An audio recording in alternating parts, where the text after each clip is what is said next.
me achisa wamo aka no wobetiom ama emra atumi ene wo mwadi timeko so de meni ade akire a de ebesi akire bia so no yemfa ehwo se enka me ye na tiefo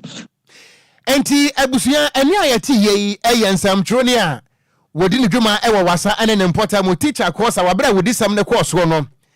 ana wodi mu amane asomye nti emrante mako 5 wo mo ya arm robbers wo mo ni aposifo akodi etututu am ye kasa aposifo kire se wonsamu wadi ayebum sei ejein wo mo kum emu 9 ba ko adwane wo mo di mirika egwom so a ye chi wo mo a ye besa ba abeka kire ganafo emu nsam eno no yenyi ye ne yemfa mfiri chesane atema ntemu ane yenkopie mu ewo fifi matanum le se mekese okopie mu ewo asen breku a enna de hye honom ensunu gujam esunu agiadwo ena ekoso ade hye ne kirem se se amekese no transformer bi esimpotem honom a chese no chese semato bi enasa chemato bi aba ho nti sesi akumanya mo amako du mienu 12 ena yese de yam mo ahodo a wonom agu empotem honom mu kirem bi ye nwan ponche ne ade na yese de transformer yi ekunkunkum wonom na de hye kirem se transformer no enfomoso aba ho anasa chemato bi aba ho a onuma ka kirem penifo abo no mu punu mu abo ba esa finhia ba kono ne mu ye ni a enya de ampenifo etie wonom sum na de hye ne ka se kirem se mo moden so akasa na so mo de ato Electricity Company of Ghana ECG adwuma ko ne penifo mo mpotem honom anim o ma akasa se kwan bi o mefa so transformer no asenti o mesiesie no wonom aka so nya de ampenifo etie wonom esi amekese no nam so ma tese ne enwa ne mponche won krom ho mo de aba tese asase ne nyina da enam kane na afamu a wunim na eze ne wuti a honom ana ja twon na de wahwefom se tem na wagu ade hye na de ba kwa honom ne se omo ka se transfer bia transformer ne wono eyade a ebenje se de eye Presbyterian Basic School a ewon potem honom nti semperfo mesiesie transformer na betumi afa so ema nipa bia tuma hwe omo kwanti omo ntumi ntena se ema transformer we ya chesefom so abaso yi enkunkum chese nwan ne ade ama afin so enkwawie nipa so nti openimpa a wono no chese oye concerned resident on potem honom de den ade Kofi Abankwa wakasa kirem se emu oya se o manga na ebetena honom na BBC a empenfo bayi wo mani atena se anhwe han sa manipa hwere ne nkwa nsa na empenfo atu na ma o kirem se omuntu ntena se emanipa nkwa emfiri ne nsam nti o mamode akasa se empenfo dog ejese o manga na mutitiri o mamohwe anyinam kane aso se ne manim yata o mamode ma mranya adwuma na afin so anyinam kane na se transformer ase no wo mesie sente sade nipa nkwa ebefi wo musem awasen breku one DL kasebo edi nkobo no emu kire mu nie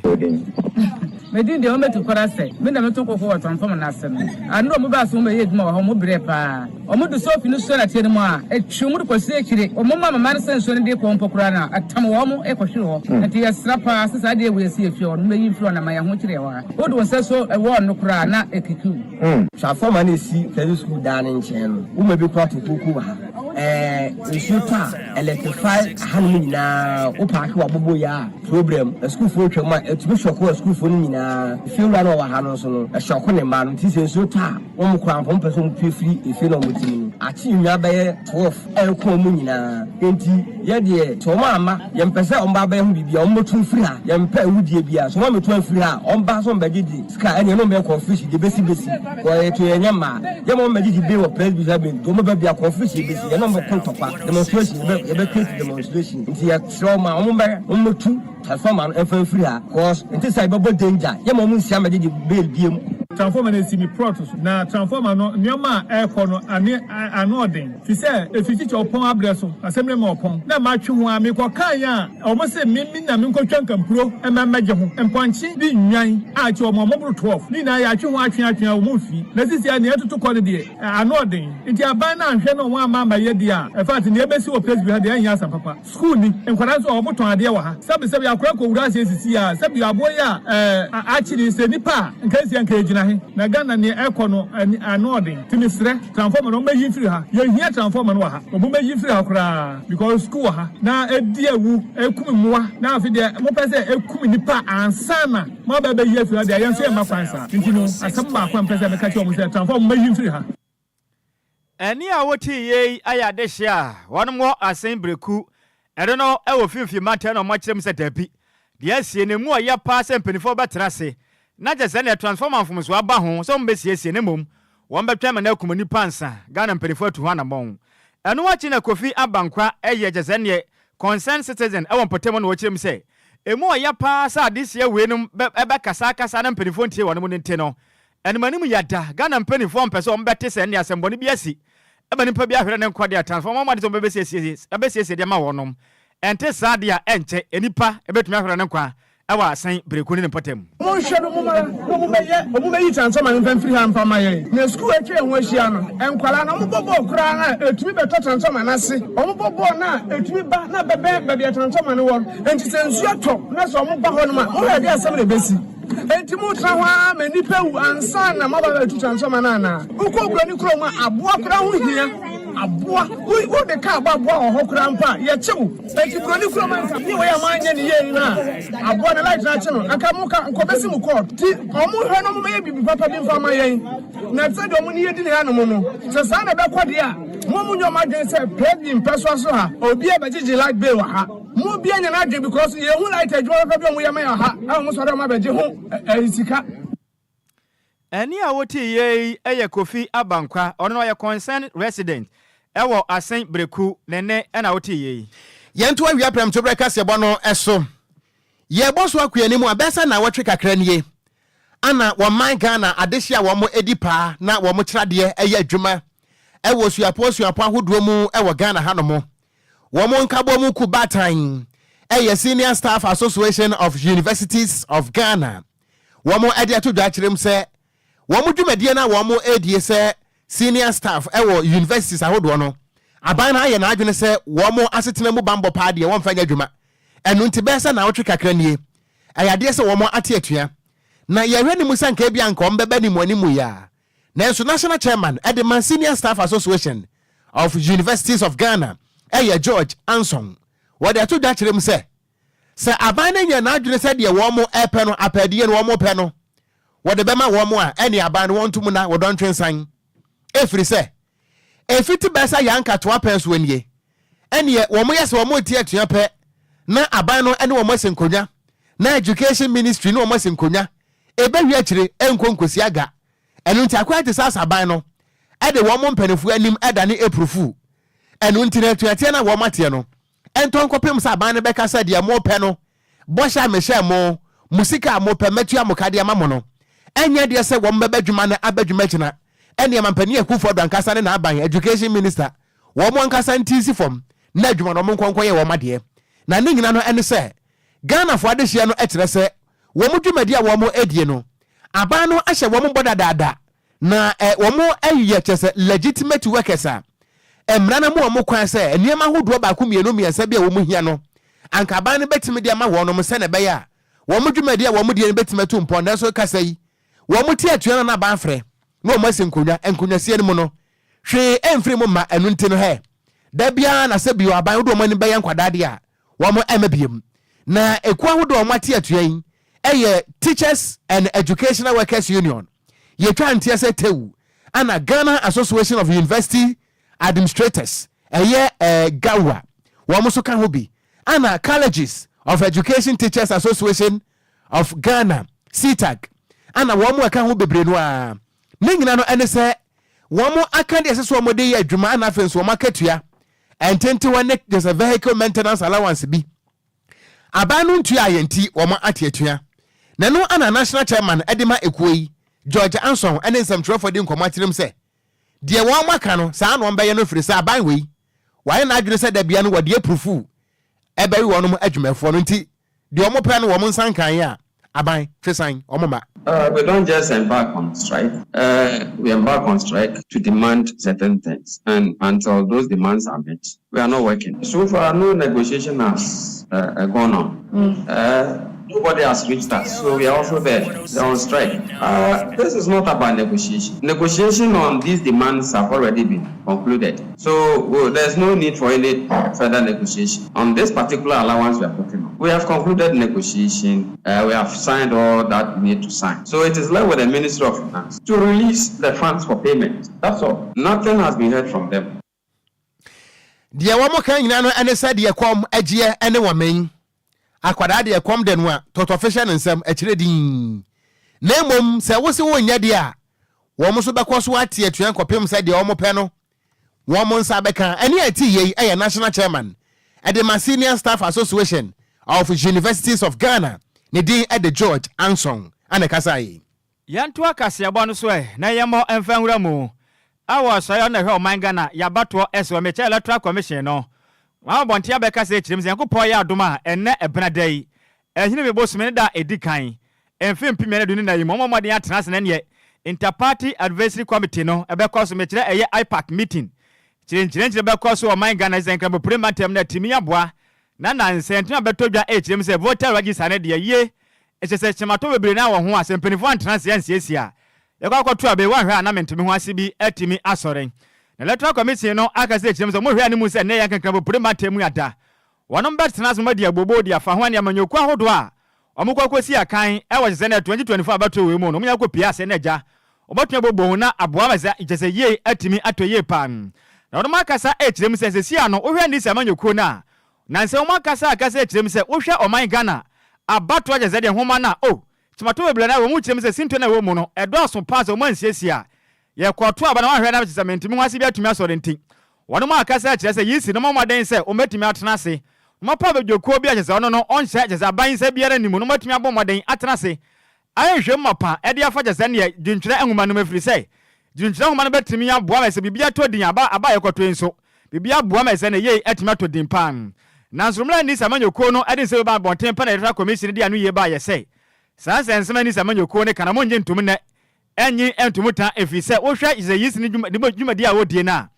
bibia ededin omo kirem say chese mre mponso se yakwato abanti wo munum die nti a enna ni samanyoko yi enna na ochanam twetwa no mte se owianam wono kirem say nsema hodo wa ni samanyoko ne kamoto ambo ase efise abato no pon ne tam no enya dia aso kwana nse na make say yisi ni aja tumu se wamade yakwa akwatena se ne no made abobo ehuru kwa do mafa so a dwintwena homa no mekyere electoral commission eje voter register no sinto bi o made ya tena se abobo ho na hu kwampa hodo mafa so a sa sinto ahodo ewo mu no mbe yiri nya de fo na atimi aboa ma 2024 abato we ni bia atimi atodin we ni enkra hodo nso a every yisi aso ye ba de ye kase ba wie yi yade mu nsam yade asom yen etiefo yi ye to akase ebo no so abo de awra mu wansam foforo mu a na watwe a etwa mu no ana ebeto dwa se Ghana Police Service ache Ghana for mrantie na mabawa makomako aduonum emiensa 53 a wo mu nyina no aye members ya na democracy hub for wo mu aye protest e won krapompone mantem na police for kire se ekwan ya wo mu fa so ete atua no ankoyie anunti ye de kwadu chenchirenche be se nan e de agba wo mu a ye kasai ya remande wo mu nyina ebi eko afiase ye kasai aye nsempi pa na enam so ama wapani a wono so ana wo him franka ade ama afafrantoko no eye Alan Kwadwo kire maten wada to da akirem sese wanka bia na wonya Ghana ni ane so wapani kasam yanku anim Alan Kwadwo kire maten ekirem se ekwan ya Ghana Police Service afaso ade kwadu asabio enimrem ade abo Ghana fo mrante ne wo mo egu afiase no wo ka ne plane enye plane fra wo se Ghana Police Service no wo momom ana tietia Ghana fo adehye no efa hodie so afiri se wo tietie mu hwese aposifo akogina court aka kire judge se emrante no protest no mkoya ye no eye unlawful assembly se emra amo omkwan ana omkoya demonstration wa Alan Kwadwo Tramate kirem se ne danka bom ni tiri pa no pa afiri se demonstration no emrante ne ye e won kran ha no a police for nansa mobo wo mo ho ban enu ntia ba ne sen anade no amose ye unlawful assembly no mo na mo sa kwa guide ye enafu amakoma miensa na kire se mo Ghana Police Service no mo ko organize ya na se mo ko supervise illegal activity dia ene na kire se mo police for no so no eye mo ye illegal officers wade to da kire se enne yetime de Ghana fo a wono mo exercise wo mo right akwa kogu afiase adaye wono makwa ye protest na no na wobusa Ghana Police Service se da ban ana protest eye illegal e okrom ha na wobusa bie mu se ade cropote ben na sa mrante ne ye no nti ye do makwa kogu afiase wo kirem se de akoso ni nyina no a kire pefe se aban we a wote so ni Ghana Police Service no wo bi a waka no kura wo mo mpe efiri se kwan ya emrante ne fa so ekoye sa demonstration any protest e won kran ha no wo man sa nioma enu nti e ba ne san na police fo akoka kire court sai anamo no mrante ne mabawa ne tu ye no eye conspiracy to commit crime na ye crime benia ana mrante wo ma akomete wo kirem se emrante be pia bonten si wo mu pia bonten no Attorney General Godfrey Eboadame animu ya no but mo de so be file no lay proxy kwai ate se we ni ye emra kasa wo de ba kire se twi mu a e kire se Attorney General kasa kura no se no woni interest biem se wan file no lay proxy kwai na se mrante na maba wai ye anyi wo mo ampie na animu ya no wo manfo mo hankwa ankodi a wo ka kire mu place eye kwati kwan na mafaso a mutietia Ghana for no fa hodie so Yewura Alan Kwadwo Kyerematen wode sanse bu nyina tudwa wobra no wone nsamfrofo di nkomo e wo Ghana International Press Center e wo nkran ana Yewura Chief Alan Kwadwo Kyerematen wode sanse mu atu edwa. Today I join many Ghanaians from all over the country in expressing my utter dismay and condemnation for the continued incarceration of several young Ghanaians belonging to the Democracy Hub who took to the streets a few days ago to express their anger and frustration at the government's inability to deal drastically and substantively with the challenge of illegal mining, otherwise referred to as galamsey. The protests have exposed the failure of the current NPP government and the predecessor government of the NDC over the last 2 years to manage the natural resource endowment of our beloved country in a sustainable way and to optimize the benefits of these resources for the Ghanaian people. Admittedly, the acts of some of the protesters in the demonstration under reference were excessive in form and character and may have constituted a breach of public peace and order. But let me be clear that it is within the constitutional rights of any and every Ghanaian to express freely their opinions and to assemble in pursuit of their constitutional right of freedom of speech, expression, and movement. Movement for change and Fafranto Ekuono. Wapania wodi animu eye Alan Kwadwo Kyerematen na no munsem na wote ye no. Yanto akase bo no so ane yebo ede aguramu. Ewo Ace Anan Ankoma oye convener edema occupied Ghana. Wakase kyerem say ena make say Ghana jazede nkabom ku ahodo ni nyina da esu kase kyerem say illegal man na mekire kwanti kwan ahodo ayefa so a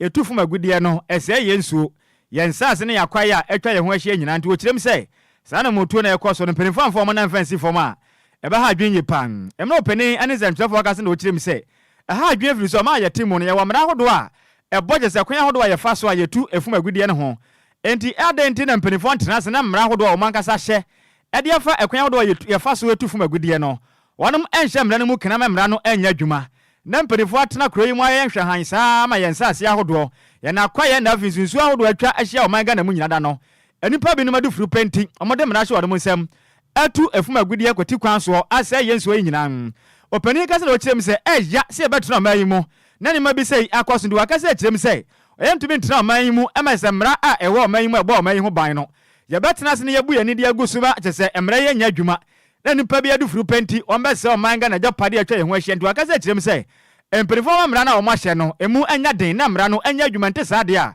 o manga na bedu baabi na kyese nsuo ye kakra bi na enya bianom nti wakase kyerem se Ghana ma emperifo ma o mo na mo motopade bedu baabi no o manga na ntima mo ba no wono be ye mo bopa emra je mre. And it's a for the commoner, first, and what I call the reluctant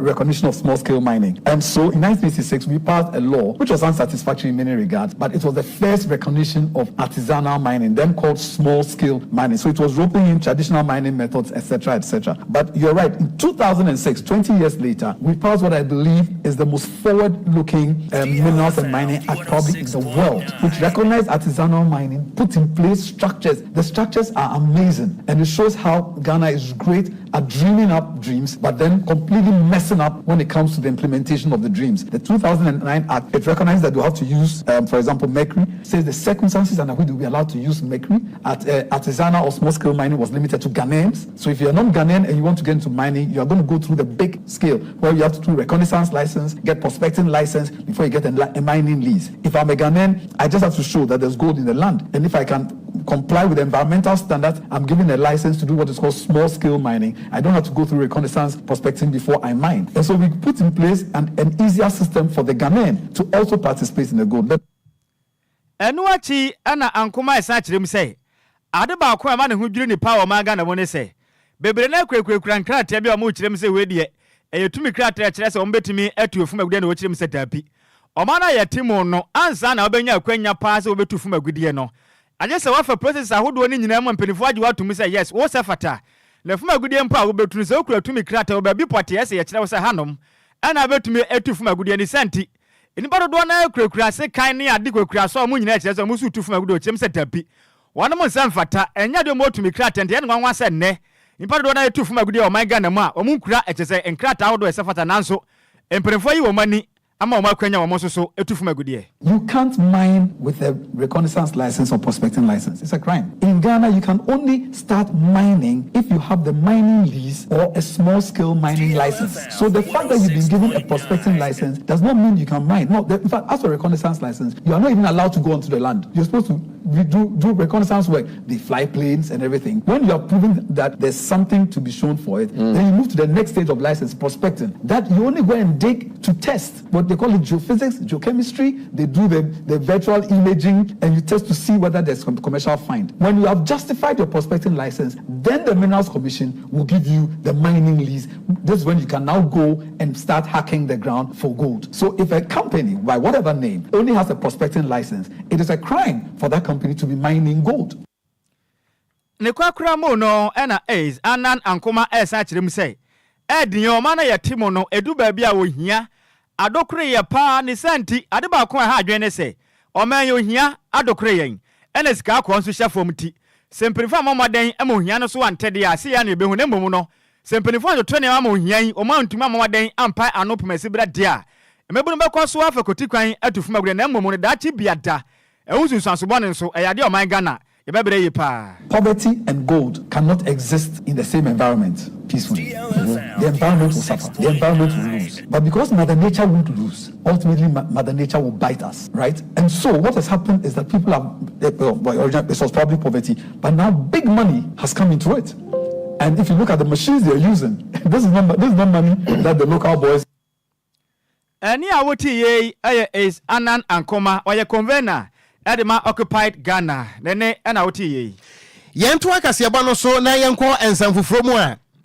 Dwumadie bi akoso a na eye Ghana Gaming and Lottery Awards 2024.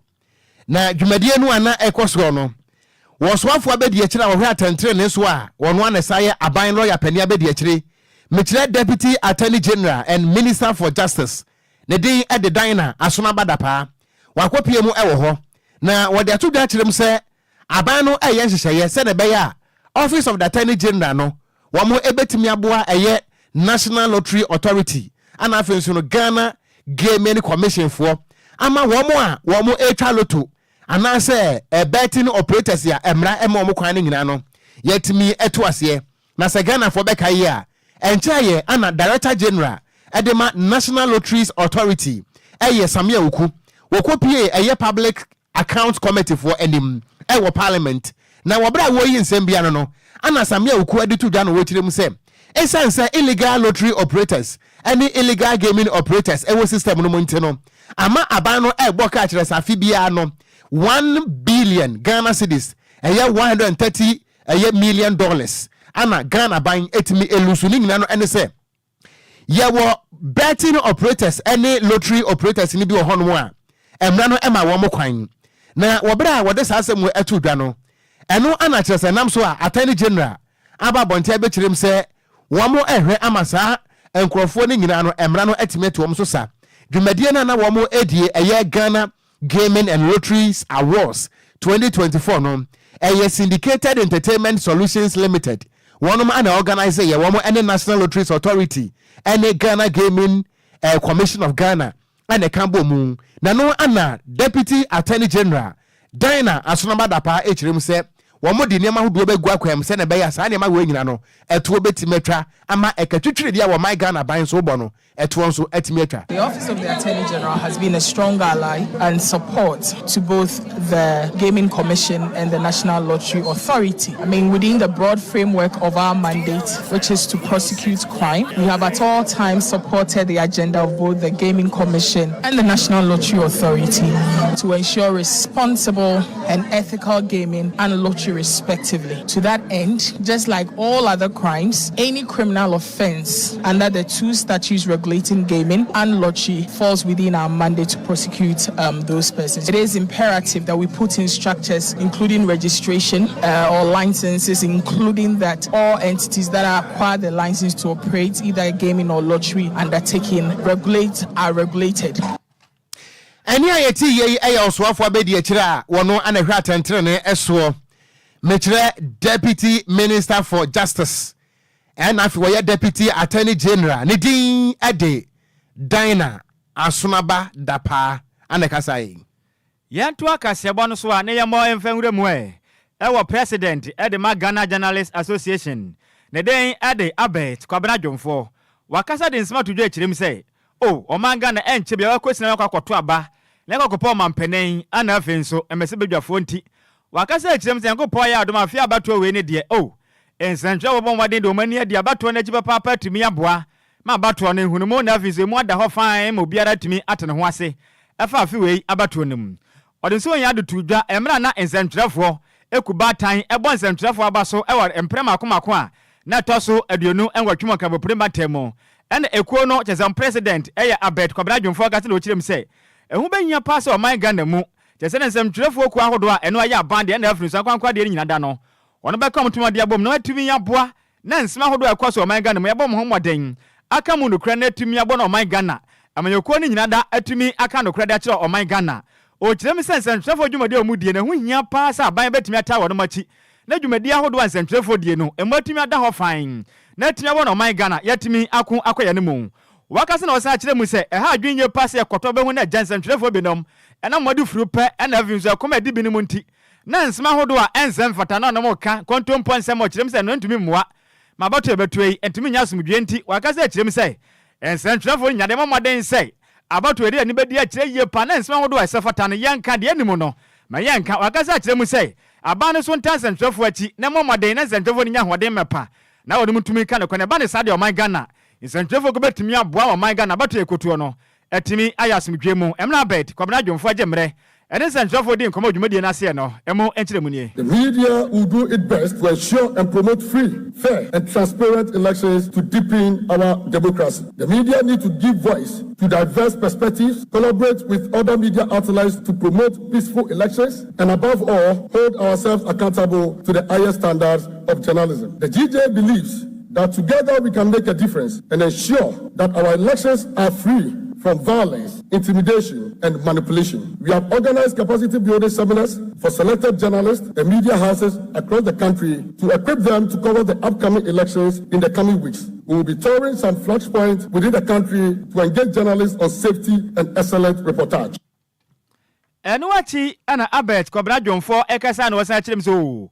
obo ajazania speaker of parliament na baso papa jese Abet Kwabena Dwomfo na wakasa na wachirem say eye aban Kingsford Sumana Baben ne money moso ani ye pa na omaga na wohwe nipa hodo a jese ye nsantwafo na ebinim papa wono so to hwe wo so no o kirem say Abet jese ne aban Kingsford Baben no wabo pa de biada okasa man nsantwafo nti obo na baso pa on dwumadi ahodo a odiemu wasaka say kirem say o man ye wo mu na ho cha ne dos na titru wohwe aban adwumayafo a wono mo bra pa na o man ga na nipa ahodo a makatua nya pa de a ensantwafo ye ntimi nyo mu firim o kirem say ensantwafo bra papa hwe adwumade a wono mo po na nzemo akatua se tia sabi o woba singlet aya fia bi ni senti ama na meka ensantwafo binum entimi enni dwumade se de se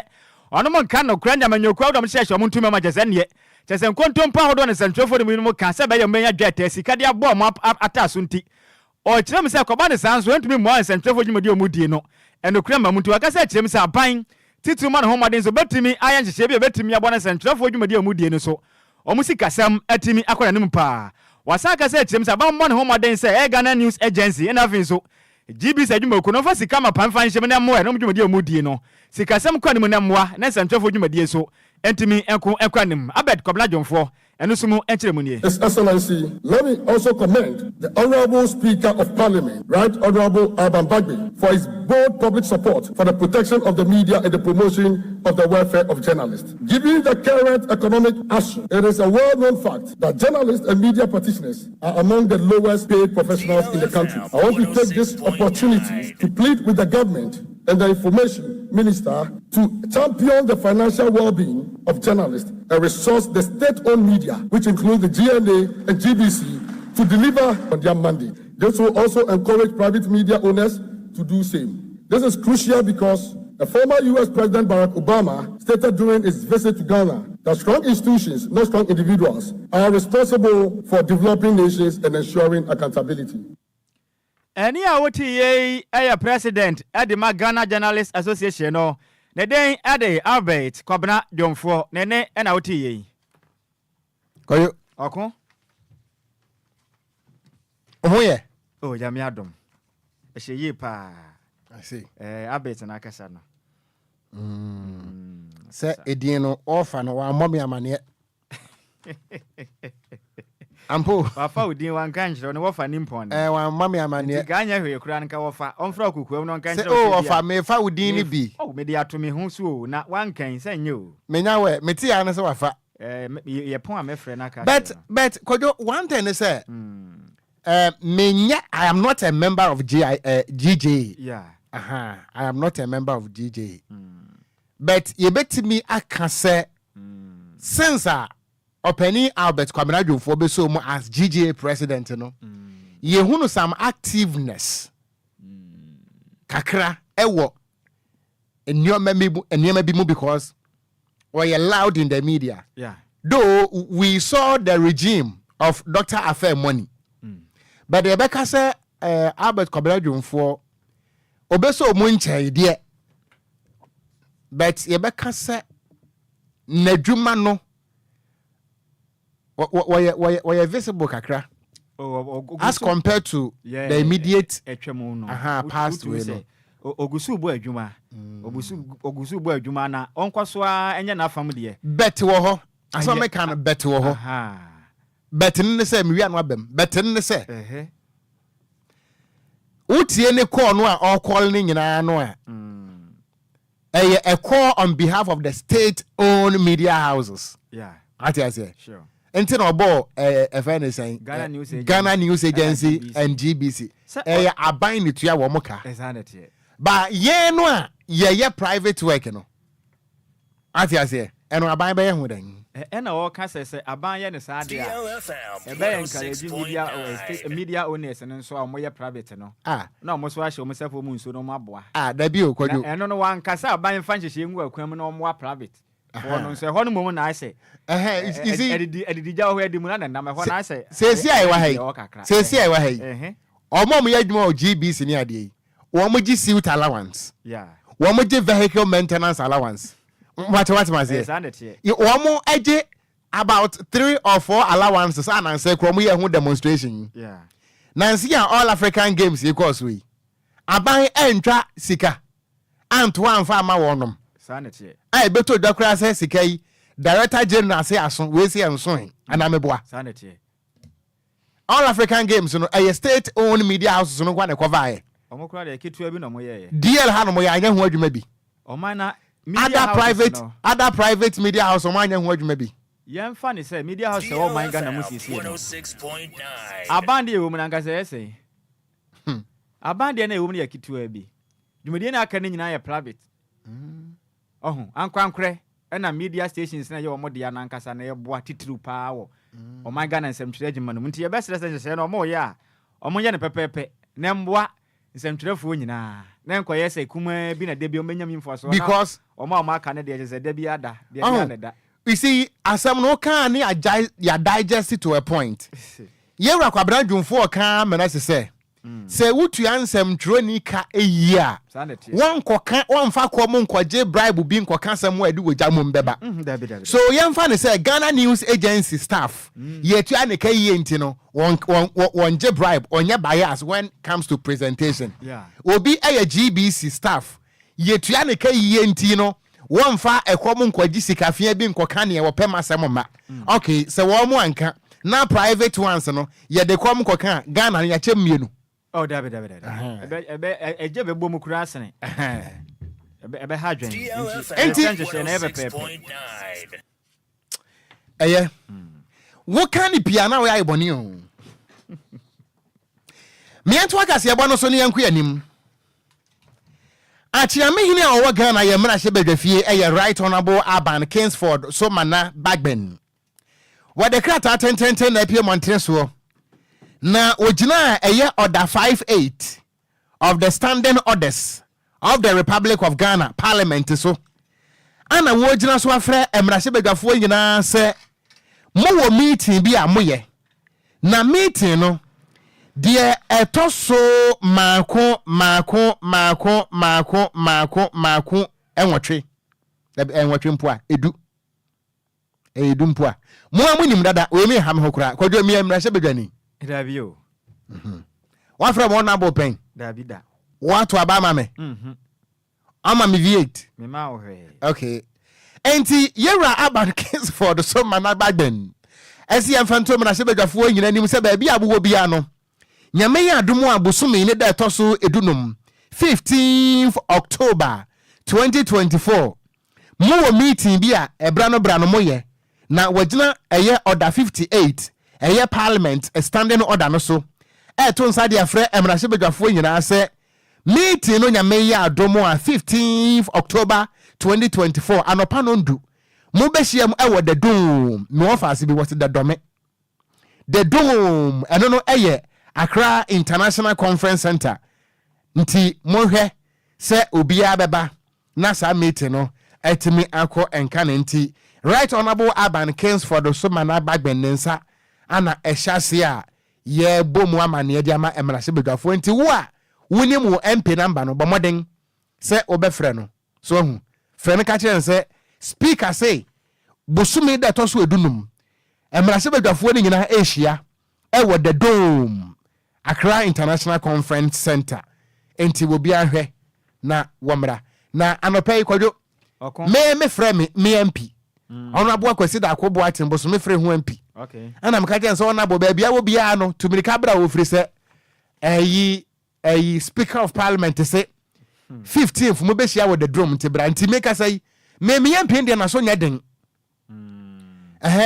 no so sa ene me kura na maba be drakra nti me frɛ no aba Kwadwo wo MP ni wan sa me MP ni ye Henry Cote sa me na di nkomo anopai so no ne ba afrim wo USA yeah enti me na aka sa mananya nti ye se de ade na akoye no nti no so omo no homoden se kwa bi obefa so oni senior man be di nkomo no hu ne puma sibre no senior man lela yeah mo mfa so ansa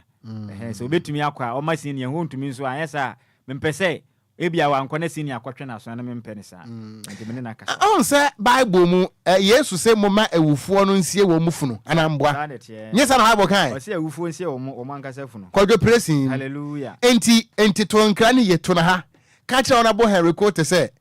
ne ba na wawo no eya na emom no woyete ono de woyete asefo wonya homra na awufo na wo US ne ba dai ebesi akwada no ka kire no enti senior asa de wo fa DLFM 106.9 Honorable Henry Cote. That's right. Ayawaso Central. Eye mahye bedwani. Oye interior minister. Wa na wo san ye interior minister wo my Ghana mu. We de wo fa asem toto sere wada. Se Yankopɔ ya adoma ehini me bosu me de toso dunum ana okonye sa. October 15th. Aha mu kwa akohia mu. Se de Speaker of Parliament account we de me sere wada se be ya. Ala dwene mpotem ene Ayawaso Central fo nyina benya mo kyefa nti. Ehu nya wo modern se obekɔ. Na nsem ya betodwa no so akeka bia ma ye na nneema ahodo we hia ye no. Watumi aye ansa yato abai. We de mechewalen. Because ewufo de bi wo US wo. Wo mo abesie de wo no mbo a. Sa na tie. Bible say ewufo no nsi ewufu no. Ana Bible no Kwadwo me na mente ase e. Sa na wo kan no. Wo de bone ho adanse de wudi o. Ebusia ya dan we hu aba pakan atena se. Ye the sports ebeto am so. DL News.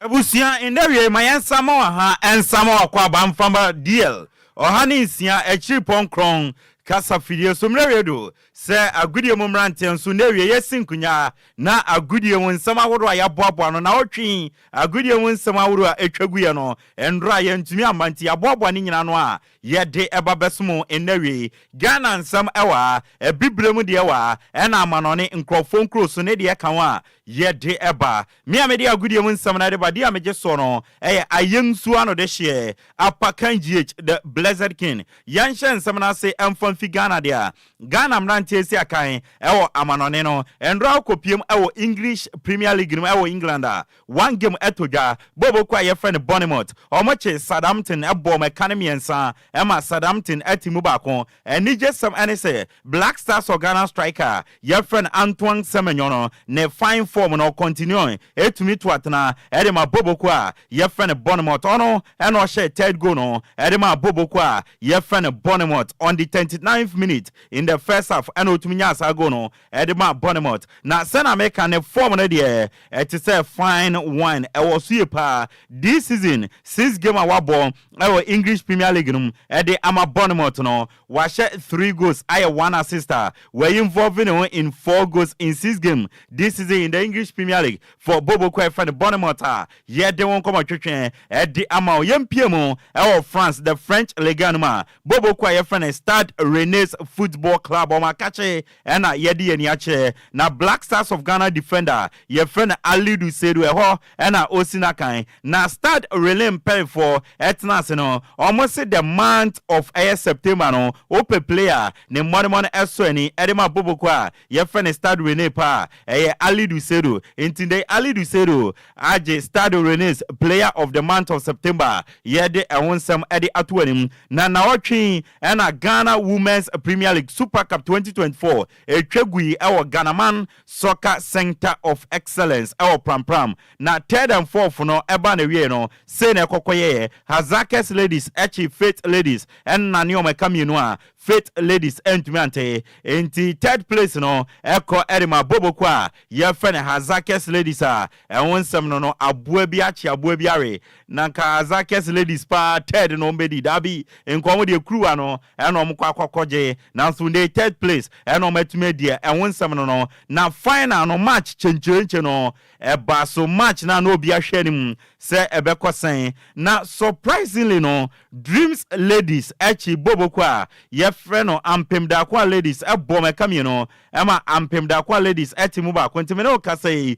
final na nke binum susu ampemda kwa beje no ende boboko a ye friend Dreams ladies ometumi age edi esiom na nso a ehon ensem no a ye de atoanim yempiemu ewo Ghana Division 1 League no na watchi match day 1 no etumi etodwa na match day 1 result say na kokoye was zone 1A no Victory Club Warriors 1 Tamale City 1 Northern City Football Club 2 Yape Football Club 0 Real Tamale United RTU no omasha sieye omoche Wasole Nante FC enna ni omekanum omentmante enna Wa Power 3 Wale Catholic Stars 1 Yenremo ewo zone 1B ni so a say na match day 1 result no ekokoye Techiman Liberty 0 Wanamafo Mighty Royals 1 Bofa Kwatano 1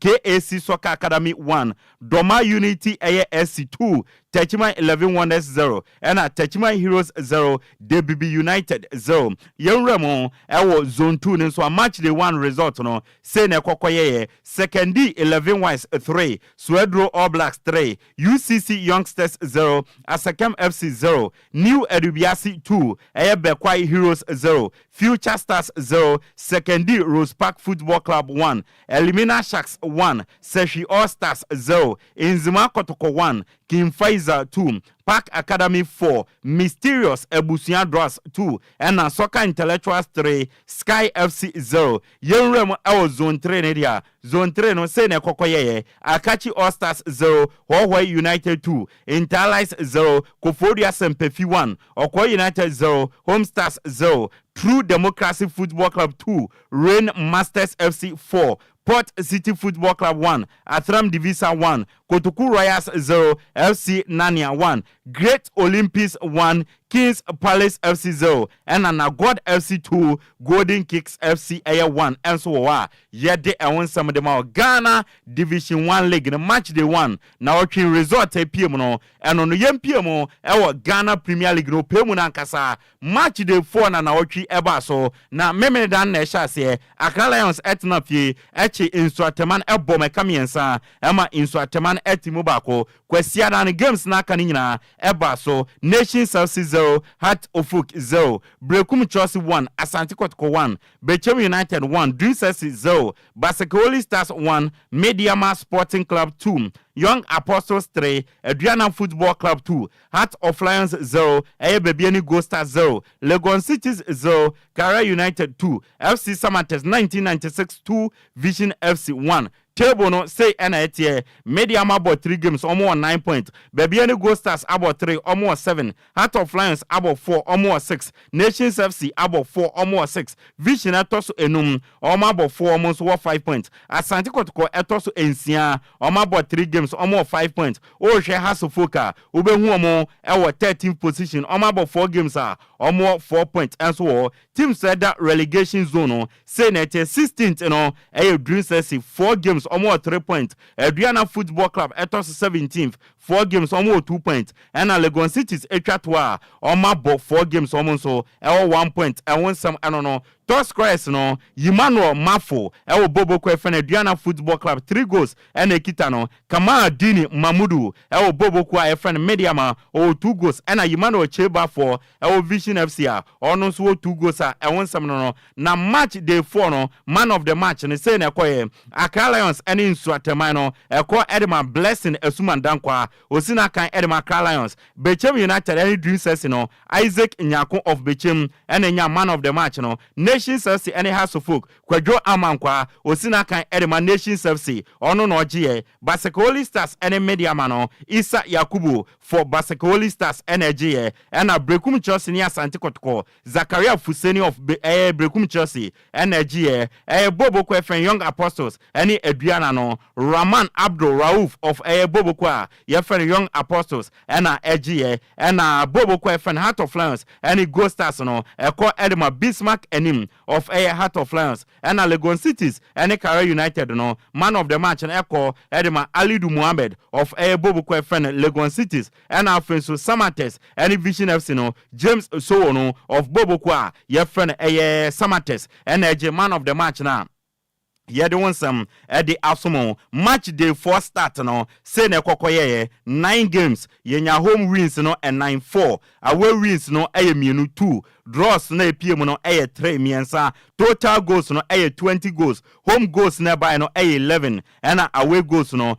mako 9 yede won some at the atu anim na wonso wahu ne ekọ ene nia eba yamfa Ghana ni nsini ewremo ewo nkrofo nkro so dia yensha siemfamfi ebibrim yayedim na Federation of International Football Association yetwanitia FN FIFA omuchirema Cameroon FA President legendary Samuel Eto'o no oma banning for 6 months on to me attend any Cameroon national team beer game FT a man kosi member national team Enkwala Empenio Yamane ban for 6 months on to me attend games as Cameroon FA President ne born in saying FIFA si were breaching FIFA disciplinary code of article 13 and 14 for offensive behavior and misconduct. Esan so de ne ho afole betting sensembim enti omo se busum nsiano oma bane no obekoso aye ne Cameroon FA President adwuma ne de ne mo se Cameroon national team bi kobo game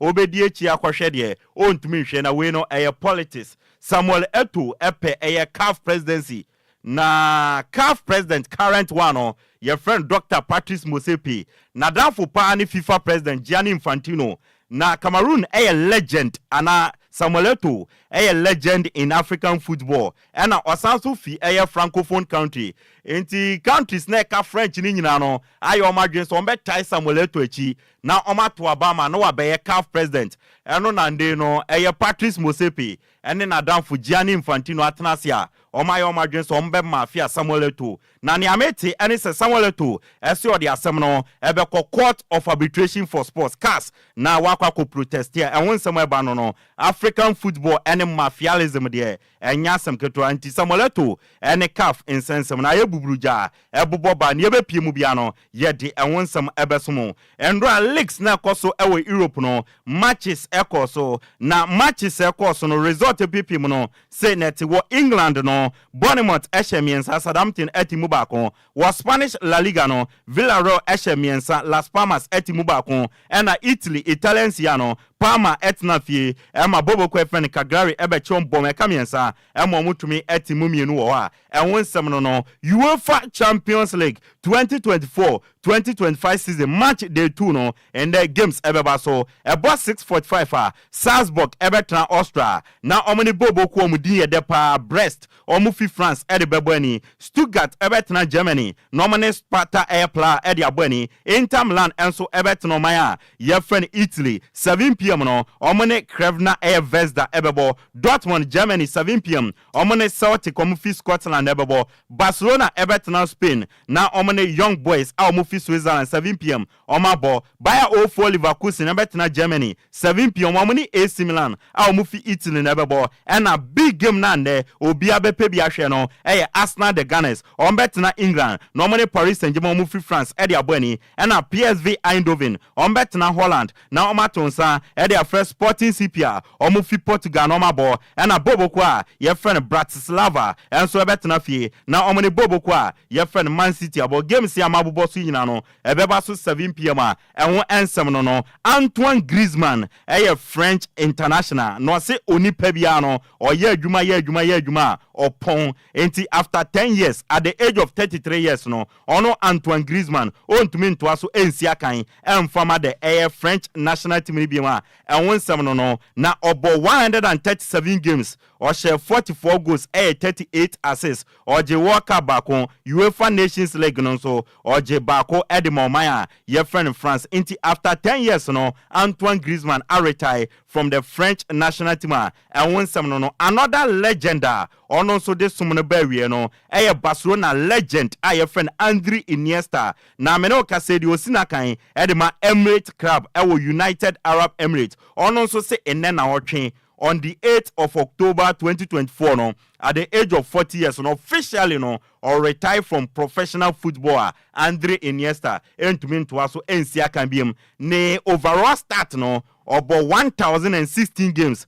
107 goals and or share 191 assists into the total goal contribution no 298 in 1016 games World Cup oje bako Euros oje mieno Champions League oje 9 La Liga oje makuma konkron Club World Cup oje miensa Super Cup UEFA oje miensa Copa del Rey oje ensia Super Cup oje enson oje Japan League ne bako Japan Cup oje bako na Japan Super Cup nso oje bako into legendary Andre Iniesta one of the greatest ever players we are seeing huna and then our 8th of October or retire you're the very best na yahwe ni ode ne carry and so ebeye biem ebusia goodie mun sama ye de buy no ha enambre no ebema kwan ema ye de esi me amede nsam ne buy dia meje so no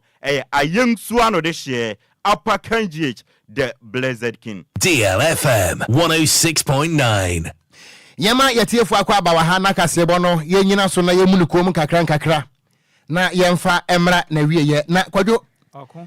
wonim se aka ennefo amakoma Kwadwo siansia 66 days na yato aba na DLFM from news team to krenkre to kran no on say daddy wonum bi was he give peace a chance enyumo adade sheda tro de ma wo man na somdue say ye ma somdue emfa no to mapemfra ye ma somdue kwan na somdue di wo man nanimu a ye betima tena se o man ba ko mu nipa sanity yes ye contribution ye betimi e dia bo man na somdue ho bra And say Kwadwo say anwumana ya ode ana give peace a chance.